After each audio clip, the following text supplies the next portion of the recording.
ನೋಡಿದೆ ಸಿಸ್ಟರ್, ನಿನ್ನ ಸೊಸೆಗೆ ನಮ್ಮ ಮೇಲೆ ಎಂಥ ಕನ್ಸರ್ನ್ ಅಂತ.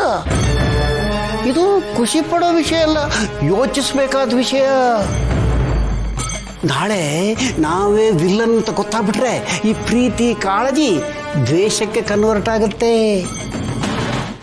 ಆಮೇಲೆ ನಾವು ಅದನ್ನು ತಡ್ಕೊಳಕ್ಕಾಗಲ್ಲ ಸಿಸ್ಟರ್. ಈ ಪ್ರೀತಿ ದ್ವೇಷ ಕನ್ವರ್ಟ್ ಆಗುತ್ತಲ್ಲ, ಅದು ಹಾವಿನ ವಿಷಕ್ಕಿಂತ ಪಾಯ್ಸನ್. ಹಾಗಲ್ಲ, ಏನೂ ಆಗಲ್ಲ ಅಣ್ಣ. ಇವಳಿಗೆ ಡೌಟ್ ಬಂದಿದೆ ಅಷ್ಟೇ, ಆದರೆ ನಾವು ಅಂತ ಗೊತ್ತಿಲ್ಲ. ಆ ಕಡೆ ಗೌತಮ್ ಅಮ್ಮನಿಗೆ ಹೀಗಾಯ್ತಲ್ಲ ಅಂತ ಫೀಲಲ್ಲಿದ್ದಾನೆ. ಅವನಷ್ಟೇ ಯೋಚನೆ ಮಾಡೋದು. ಆದರೆ ಇವಳು ಹಾಗಲ್ವಲ್ಲ ಸಿಸ್ಟರ್.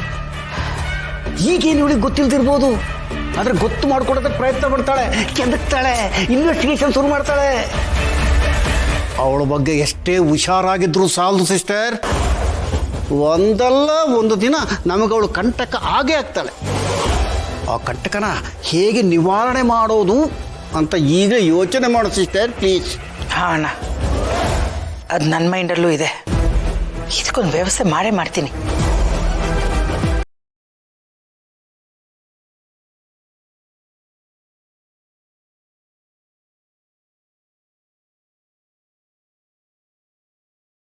ಈ ಥರ ಎಲ್ಲ ಆಗುತ್ತೆ ಅಂತ ನಾನು ಎಕ್ಸ್ಪೆಕ್ಟೇ ಮಾಡಿರಲಿಲ್ಲ.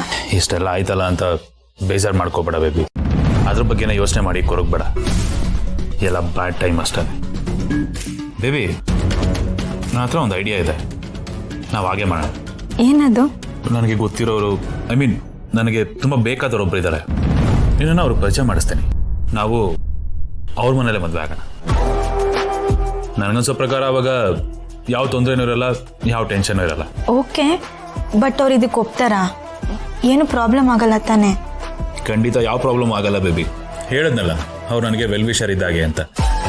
ಏನೇ ಆದರೂ ಅವ್ರು ನನ್ನ ಸಪೋರ್ಟಿಗೆ ನಿಂತೇ ನಿಂತಾರೆ. ಇಷ್ಟೆಲ್ಲ ಆಗಿದೆ ಅಂತ ಅವ್ರ ಕಿವಿಗೆ ಒಂದು ಮಾತು ಹಾಕಿದ್ರೆ ಅವರೇ ಮುಂದೆ ನಿಂತು ನಮ್ಮ ಮದುವೆ ಮಾಡಿಸ್ತಾರೆ. ಹಾಗಾದರೆ ಓಕೆ, ಬಟ್ ಯಾರವರು? ನನಗೆ ಗೊತ್ತಿಲ್ಲದೆ ಇರೋ ವೆಲ್ ವಿಷರು. ಅವ್ರ ಹೆಸರು ರಾಜೇಂದ್ರ ಭೂಪತಿ ಅಂತ. Very powerful man. ಅವರೊಬ್ರು ನಮ್ಮ ಹಿಂದೆ ನಿಂತರೆ ನಮಗೆ ಆನೆ ಬಲ ಸಿಕ್ತಾಗೆ. ಮತ್ತೆ ಅವ್ರ ಬಗ್ಗೆ ನೀವು ಯಾವತ್ತೂ ನನ್ನ ಹತ್ರ ಹೇಳಲೇ ಇಲ್ಲ. ಹೇಳಬಾರ್ದು ಅಂತ ಏನೂ ಇರಲಿಲ್ಲ ಬೇಬಿ, ಹೇಳೋ ಸಿಚುಯೇಷನ್ ಬಂದಿರಲಿಲ್ಲ ಅಷ್ಟೇ. ಈಗ ಹೆಂಗಿದ್ರು ನಿನ್ನ ಅವ್ರಿಗೆ ಪರಿಚಯ ಮಾಡಿಸ್ತೀನಲ್ಲ, ನಿನಗೆ ಎಲ್ಲ ಗೊತ್ತಾಗುತ್ತೆ. ಆದರೂ ಜೈ, ನಮ್ಮದು ನಾರ್ಮಲ್ ಮದುವೆ ಅಲ್ಲ ಅಲ್ವಾ? ಯಾ, ಬಟ್ ಆ ವ್ಯಕ್ತಿಗೆ ನಮ್ಮ ಬಗ್ಗೆ ತುಂಬ ಚೆನ್ನಾಗಿ ಗೊತ್ತು, ನಮ್ಮ ಪ್ರೀತಿ ಬಗ್ಗೆ ತುಂಬ ಚೆನ್ನಾಗಿ ಗೊತ್ತು. ಯಾಕಂದರೆ ಅವ್ರ ಜೊತೆ ಇದ್ದಾಗ ತುಂಬ ಸಲ ನಿನ್ನ ಬಗ್ಗೆ ನಾನು ಮಾತಾಡಿದ್ದೀನಿ. ಸೊ ಯಾವುದು ಪ್ರಾಬ್ಲಮ್ ಇರಲ್ಲ ಬೇಬಿ. ನಾವು ಅವ್ರ ಮುಂದೆ ನಿಂತು ಮದುವೆ ಆದರೆ ಅವರೊಬ್ಬರ ಆಶೀರ್ವಾದ ಸಾಕು. ಯಾಕಂದರೆ ನನ್ನ ಪಾಲಿಗೆ ಅವರೇ ವೆಲ್ ವಿಷರು, ಫ್ರೆಂಡ್ಸು, ಬಂಧು ಬಳಗ ಎಲ್ಲ. ಬೇರೆ ಯಾರ ಆಶೀರ್ವಾದನೂ ಬೇಕಾಗಿಲ್ಲ. ಆದರೂ ಜೈ, ನಾನು ಈ ಥರ ಕೇಳ್ತಾ ಇದ್ದೀನಿ ಅಂತ ಮಿಸ್ಟೇಕ್ ಮಾಡ್ಕೋಬೇಡಿ. ನಾವು ಅವ್ರನ್ನ ನಂಬೋದಾ?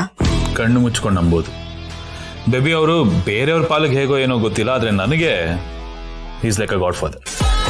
ನಾನು ಈ ಥರ ಇದೆ, ಕಷ್ಟ ಇದೆ ಅಂತ ಕೈ ಚಾಚಿದ್ರೆ ಸಾಕು, ಕೈ ಹಿಡಿದು ನನ್ನ ಮೇಲೆ ಕೆತ್ತುತ್ತಾರೆ ಹೊರತು ಕೈ ಕೊಡೋ ಅಸಾಮಿ ಅಂತೂ ಖಂಡಿತ ಅಲ್ಲ. ಇನ್ನೊಂದು ಏನೋ ಅಂದರೆ, ನನ್ನ ಥರನೇ ನಮ್ಮಣ್ಣ ಅವ್ರಿಗೂ ಎನಿಮಿ. ಸೊ ಇವ್ರಿಗೆ ನನಗೆ ಇಬ್ಬರಿಗೂ ಕಾಮನ್ ಎನಿಮಿ ನಮ್ಮಣ್ಣ. ಹಾಗಾಗಿ ಅವ್ರಿಗೆ ನಾನು ಬೇಕು ಆ್ಯಂಡ್ ನನಗೆ ಅವ್ರು ಬೇಕು. ನಮ್ಮಿಬ್ಬರ ಮಧ್ಯ ಈ ಥರದೊಂದು ಮ್ಯೂಚುವಲ್ ಅಂಡರ್ಸ್ಟ್ಯಾಂಡಿಂಗು, ಬಾಂಡಿಂಗ್ ಇದೆ ಬೇಬಿ. ಸೊ ಹಾಗಾಗಿ ಅವ್ರು ನನ್ನ ಸಪೋರ್ಟಿಗೆ ನಿಲ್ತಾರೆ. ಬರೀ ನಮ್ಮ ಮದುವೆ ಅಲ್ಲ ಬೇಬಿ, ನಮ್ಮ ಅಣ್ಣನ ಅವನ ಪಟ್ಟದಿಂದ ಕೆಳಗಿಳಿಸಿ ಆ ಜಾಗಕ್ಕೆ ನನ್ನನ್ನು ಕೂರಿಸಿ ಪಟ್ಟಾಭಿಷೇಕ ಮಾಡೋದಕ್ಕೂ ಅವರೇ ಹೆಲ್ಪ್ ಮಾಡ್ತಾರೆ. ಎಲ್ಲ ಅವ್ರ ಸಪೋರ್ಟಿಂದಾನೇ ನಡೆಯುತ್ತೆ. ಯಾಕೆಂದರೆ ಅವರು ನನಗೆ ಅಷ್ಟು ಹತ್ರ. ಸೊ ಡೋಂಟ್ ವರಿ ಬೇಬಿ, ಯಾವ ಪ್ರಾಬ್ಲಮ್ ಇಲ್ಲದೆ ನಮ್ಮಿಬ್ರು ಮದುವೆ ಆಗುತ್ತೆ. Okay, thank you Jai.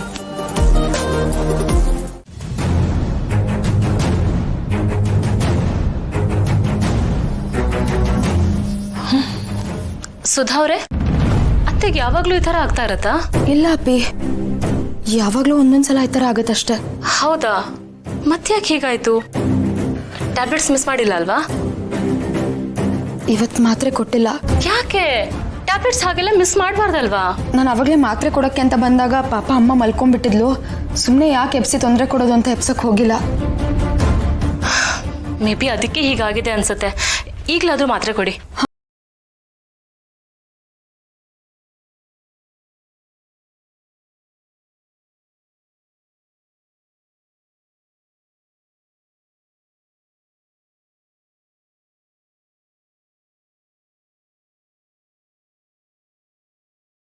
Usually ನಾನು ಮಲ್ಗೋದೇ ಲೇಟು.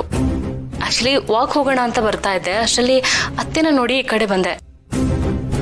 ನೀವು ಮಲ್ಕೊಳ್ಳಿ, ನಾನು ನೋಡ್ಕೋತೀನಿ ಅತ್ತೆನ. ನನಗೆ ನೋಡ್ಕೊಂಡು ಅಭ್ಯಾಸ ಇದೆ, ನಾನು ನೋಡ್ಕೋತೀನಿ ಬಿಡು. ಅದು ಅಲ್ಲದೆ ನಾನು ಎದ್ದೇನೂ ಬರ್ತಿಲ್ಲ, ನಾನು ನೋಡ್ಕೋತೀನಿ, ನೀನು ಹೊರಡು. ಸರಿ, ಏನಾದರೂ ಎಮರ್ಜೆನ್ಸಿ ಇದ್ರೆ ನನಗೆ ಕಾಲ್ ಮಾಡಿ. ಓಕೆ, ಗುಡ್ ನೈಟ್ ಅತ್ತೆ.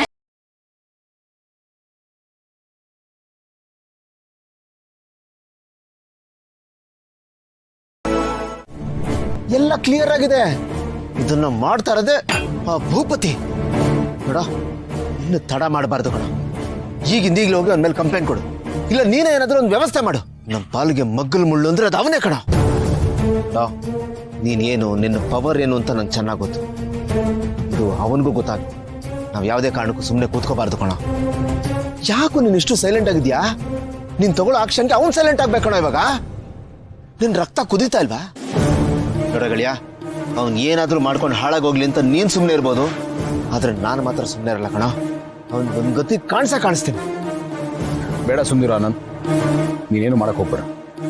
ಗೆಳೆಯ, ಏನೂ ಆಗಿದೆ ನಿನ್ಗೆ? ಯಾಕೋ ನನ್ನ ತಡಿತಾ ಇದ್ಯಾ? ಹೋದ್ ಸರ್ತಿನೂ ಹೀಗೆ ಮಾಡಿದೆ, ಈಗ್ಲೂ ಹೀಗೆ ಮಾಡ್ತಾ ಇದ್ಯಾ? ಅಂದ್ಮೇಲೆ ಯಾಕೆ ಇಷ್ಟೊಂದು ನಿನ್ soft corner? Hard core criminal ಅವನು.